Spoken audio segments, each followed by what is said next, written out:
Camarade président Vladimir Poutine, camarade président chef d'État africain, camarade chef de délégation, bonjour.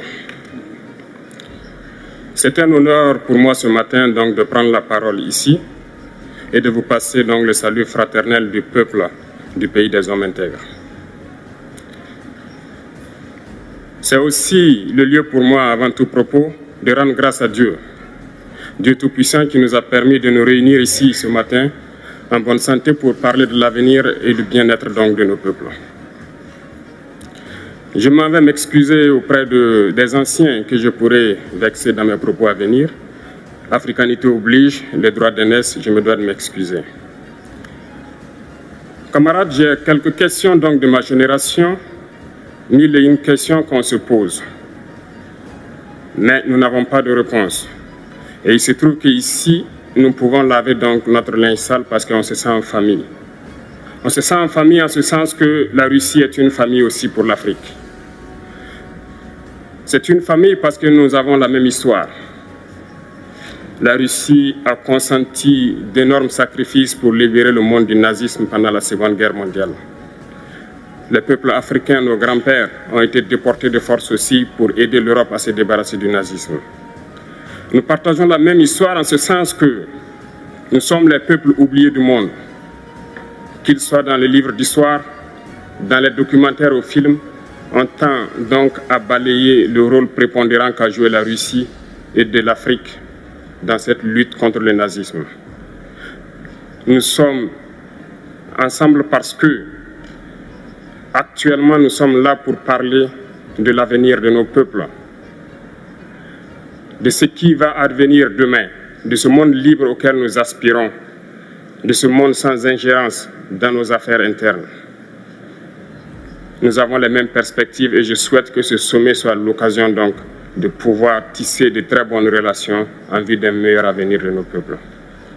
Les questions que mes générations se posent sont les suivantes, si je peux me résumer. C'est de ne pas comprendre comment l'Afrique, avec tant de richesses sur notre sol, avec une nature généreuse, de l'eau, du soleil en abondance, l'Afrique est aujourd'hui le continent le plus pauvre. L'Afrique est un continent affamé. Et comment se fait-il que les chefs d'État traversent donc le monde à mendier? Voici des questions que nous nous posons et que nous n'avons pas de réponse jusque-là. Nous avons l'occasion de tisser de nouvelles relations. Et j'espère que ces relations puissent être les meilleures pour donner un meilleur avenir à nos peuples. Ma génération me charge aussi de dire que, par ce fait de pauvreté, ils sont obligés de traverser l'océan pour essayer de rallier l'Europe. Ils meurent dans l'océan.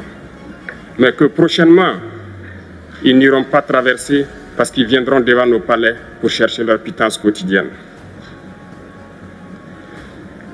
Pour ce qui concerne le Burkina Faso, aujourd'hui, nous sommes confrontés depuis plus de 8 ans à la forme de manifestation la plus barbare, la plus violente du néocolonialisme, de l'impérialisme. L'esclavage qu'on tend encore à nous imposer. Nos dévanciers nous ont bien appris une chose. L'esclave qui n'est pas capable d'assumer sa révolte ne mérite pas que l'on s'apitoie sur son sort. Nous ne nous apitoyons pas sur nos sorts, on ne demande pas que quelqu'un s'apitoie sur notre sort. Le peuple burkinabé a décidé de lutter contre le terrorisme en mesure de relancer son développement. Dans cette lutte, des vaillants peuples, des vaillantes populations se sont engagées à prendre les armes face au terrorisme, ceux que nous avons affectueusement appelés les VDP, des volontaires. Nous sommes surpris de voir les impérialistes traiter ces VDP de milices et de tout type. C'est décevant, parce qu'en Europe, lorsque des peuples prennent les armes pour défendre leur patrie, on les traite de patriotes. Nos grands-pères ont été déportés pour sauver l'Europe. Ce n'était pas avec leur consentement, contre leur gré. Et bien au retour, on se rappelle bien qu'à Tiaroy, lorsqu'ils ont voulu revendiquer leurs droits élémentaires, ils ont été massacrés. Cela ne fait rien donc. Lorsque nous, peuple, nous décidons de nous défendre, on nous traite de milices. Mais là n'est pas le problème. Ce qui est le problème, c'est de voir des chefs d'État africains qui n'apportent rien à ces peuples qui se battent, mais qui chantent la même chose que les impérialistes en nous traitant de milices, en nous traitant donc d'hommes qui ne respectent pas les droits de l'homme. De quels droits de l'homme parle-t-on? Nous nous offusquons contre cela et c'est honteux. Il faut que nous, chefs d'État africains, nous arrêtons de nous comporter donc en marionnettes qui dansent à chaque fois que les impérialistes tirent sur les ficelles. Hier, le président Vladimir Poutine a annoncé donc l'envoi de céréales en Afrique. Nous sommes bien contents. Nous lui disons merci pour cela. Mais aussi, c'est un message passé à nous, chefs d'État africains, parce qu'au prochain forum, nous ne devrons pas venir ici sans avoir assuré, pour ceux qui ne connaissent pas la guerre, l'autosuffisance alimentaire de nos peuples. Nous devons prendre l'expérience de ceux qui ont pu déjà atteindre cela en Afrique, tisser de bonnes relations ici et tisser de meilleures relations avec la Fédération de Russie pour pouvoir assouvir les besoins de nos populations.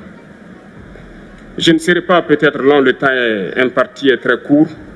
Nous sommes obligés de nous arrêter à un moment donné.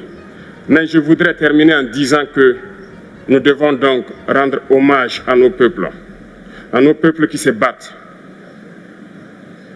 Gloire à nos peuples, dignité à nos peuples, victoire à nos peuples. La patrie ou la mort, nous vaincrons. Merci, camarades.